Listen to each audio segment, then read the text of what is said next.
I pressed charges against my brother-in-laws after they jumped me, and now my wife is begging me to drop them to save our family, but divorce is starting to sound like the better option. First, some backstory. I, 33M, met my wife, 33F, in college. It was a long-term physical relationship that turned serious at the end of our senior year.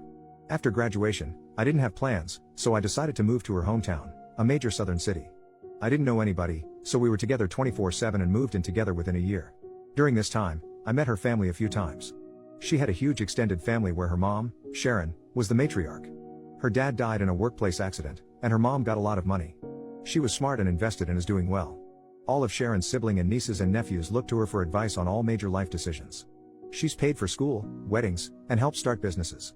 My wife has two brothers who I always got along with. We would hang out independent of my wife a few times a year. We got married after 3 years, and when my son was born, Sharon bought us a house 3 blocks from hers. We had lived in a downtown loft-style apartment, and this was honestly a relief. But with the house came Sharon constantly being in my life. Coming in the house unannounced, unsolicited advice, and snide remarks at my expense.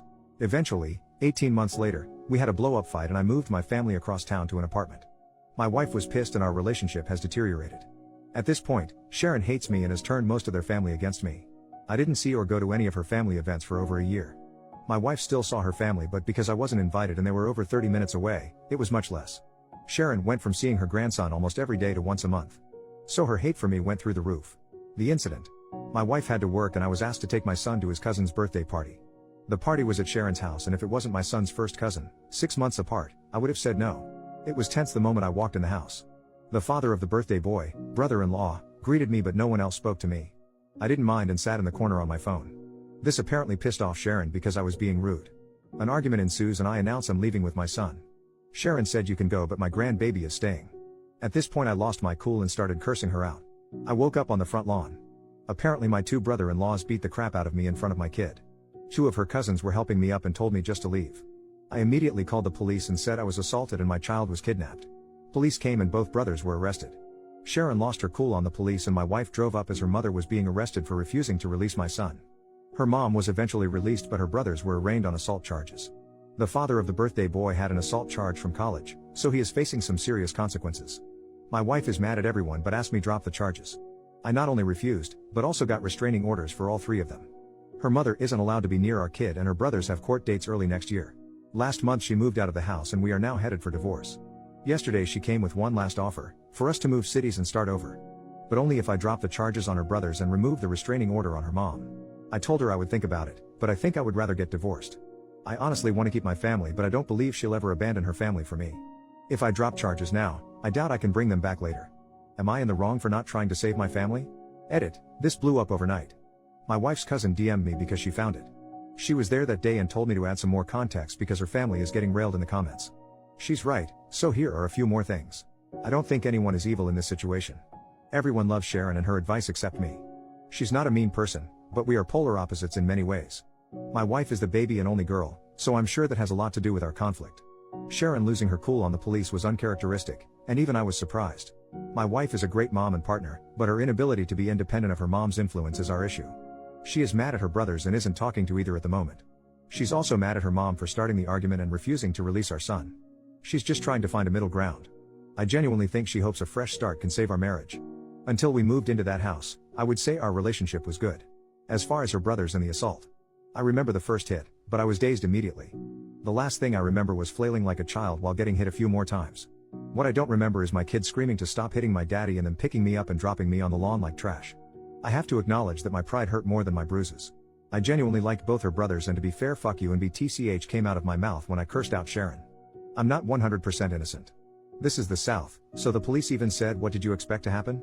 I don't know if I stopped pursuing this it would continue or not. Update, 4 months later. Hello, let me start by saying thank you to the supporters and screw you to the assholes. Reddit is one hell of a place to get perspective on things. Only place you could be called a good father and cuck in the same thread. I've been wanting to write an update and answer questions for a while, but after my original post, many Reddit lawyers reached out and told me to stop talking immediately. Since things were very uncertain and my divorce wasn't settled, I decided to not respond or update anything until things calmed down a bit. A lot has happened to so many people involved, so I think I'm just going to break it down by person. Me, I moved back to the West Coast, where I am originally from. I decided to move forward with the divorce, so I moved home. Furthermore, I had nothing left for me in that city, as I only had a few friends, my son, and a lot of bad memories. My ex and son cried a lot the day I left and that hurt my soul, but it was best for all parties involved. So I moved back home to be around my family and my support system. I got a good paying job, and I'll be subletting a 2-bedroom apartment starting next month. My son spent the holidays with me, staying with my parents, and I plan to see him on Easter. Going forward and laid out in our custody agreement, my son will stay with his mother until he is 12. I'll get him Easter and summers, and we'll switch Christmas and Thanksgiving every year. When he's 12, and needs a father figure, he'll come live with me until he is 18. I talk to my son every day on the phone for at least an hour, and I'll try to fly out there a few times a year. I can't shake the feeling that a piece of me is missing, and wish it was just my son, but I miss my wife too. My ex-wife, so the divorce is basically settled, and I obviously didn't move away with her. In the end, she saw my post and saw the comments and realized that she shouldn't have asked me to stop pursuing the case. She asked again, saying we could move and just get away from her family. Too much had happened, and our relationship was a shell of what it was. We both said and did things we forgave but can't forget. I wish this was a movie and I could just say love conquers all, or screw her she is evil, but that isn't real life. I'm torn between both loving this person and knowing we aren't right for each other. While she didn't want to move forward with the divorce, she didn't fight me on it either. We were able to settle everything without lawyers and only use them for paperwork and fine details. We talk daily because of our son, and she says she is doing well, but last time I FaceTimed her I can tell she isn't eating. My sister said it's post-breakup hotness, whatever that means, but she looks more sick than hot. She hasn't spoken to her brothers since that day, and blames them for a lot of what happened. She and Sharon's relationship is also very strained, and they barely talk as well. Ironically, she is hardly speaking to the family she was so desperately trying to keep together. I honestly wish she would talk to her family again, because I worry about her a lot. People were very mean to my ex-wife, saying she was a terrible mother and wife. I think she lives for and would die for her family, and all her actions were to keep us together. She told me her 2 biggest regrets were moving into Sharon's house and moving out of our apartment.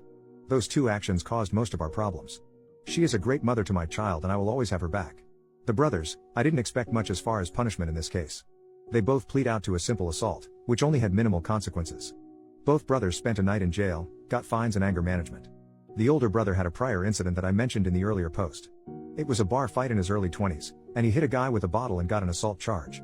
Since that case was over 15 years ago, and he's married, pillar of the community, etc., he was given probation for a year and that was the end.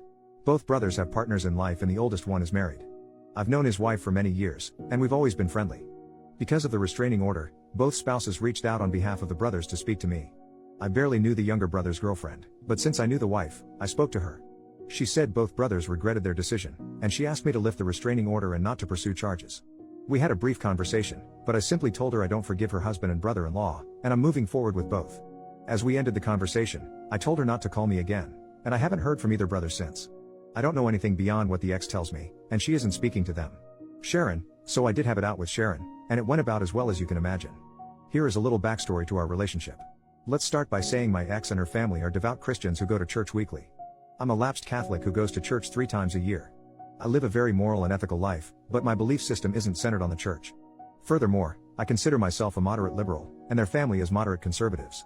For example, I'm down for the Second Amendment, and Sharon supported gay marriage. Ideologically we were far apart but agreed on the important things in life. The real problems began when my son was going to be baptized. My mom wanted to get our son baptized Catholic and Sharon wanted him baptized Protestant.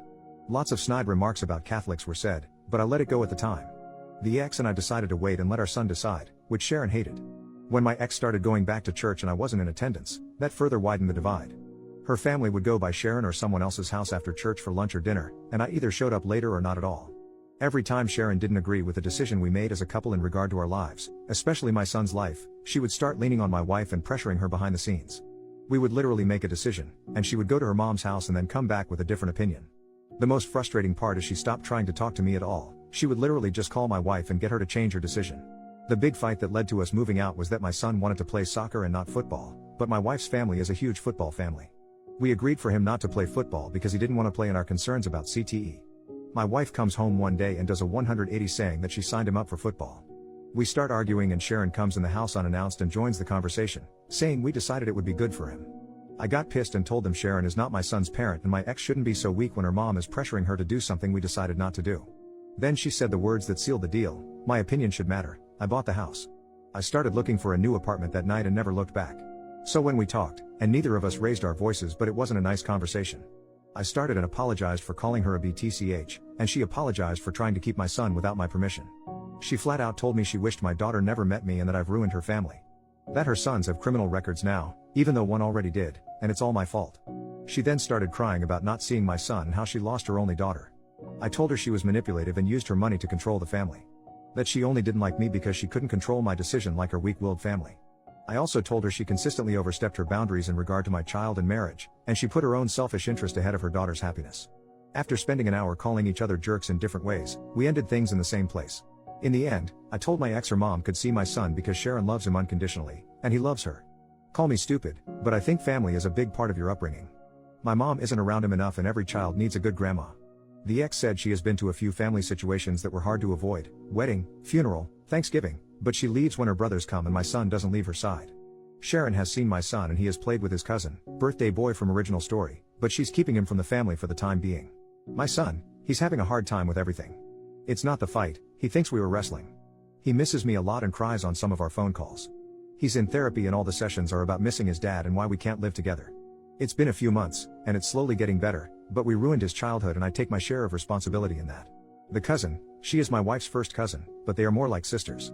Sharon is her aunt by marriage, and she was the first to warn me about the family. She was also eviscerated by the comment sections for having me add to the story. She told me I was out of line for calling Sharon a BTCH, but didn't feel I deserved to get beat up. Likewise, she also grabbed my son when the fight happened and took him away. She was the one who told my son we were wrestling, and she called my wife to come immediately. When Sharon was being handcuffed, the cousin came outside holding my son. I told her to give him to me, but she pointed at my swollen face and asked if she could hold him. I trusted her enough in that situation to care for my son, so I respected her enough to add those details. She didn't deserve the shit comments either. Conclusion: in the end everyone in their family read the original post, but because of divorce and assault cases, no one directly contacted me other than my ex. It wasn't a hit to say the least, but I only care that hit hurt my ex's feelings. I think seeing everything written out from my perspective opened her eyes. Obviously some things were left out and broad strokes were made to explain complex situations. In the end she said I didn't lie, but she thinks I painted her family in a horrible light. We thought about writing a joint update, but we aren't talking enough to make that happen. I told my ex about this post and asked if she wanted to read it before I posted, and she told me to write whatever I want. Nobody won here, we all lost. Relevant comments. Commenter number 1, I understand everything else, but did you really have to abandon your kid? OP, I knew I would get destroyed for this, but abandon is a strong word. I didn't abandon my son, I left for better opportunities in life for both of us. Both mentally and financially. My chosen profession has more opportunities here, I was only there for my wife and child. My career picked up during the pandemic because I could work remotely, but in-office work is becoming mandatory again. I was already going to have to quit or move companies, so the timing was right. Also, my mental health is 10 times better now that I have left the city. For months, I gave my child fake smiles while trying to be a good father. I was a shell of the man I wanted to be. I'm still broken by what's happened, but I'm in a better place mentally, and in the long term, I'll be better financially. Commenter, you left for better opportunities in life for both of us? For you, yes. For him, not really. OP, I was responding to something else you wrote, but saw you responded to this. Your assessment of my situation is understandable. But me working for less money and being constantly unhappy isn't good for my son either. If I could have stayed in state, trust me I would have, but the economy is screwed. I used all my savings to continue paying bills and lived with my parents for free to start over. Maybe I could have found happiness there, but I didn't see it happening. We are co-parenting the best we can.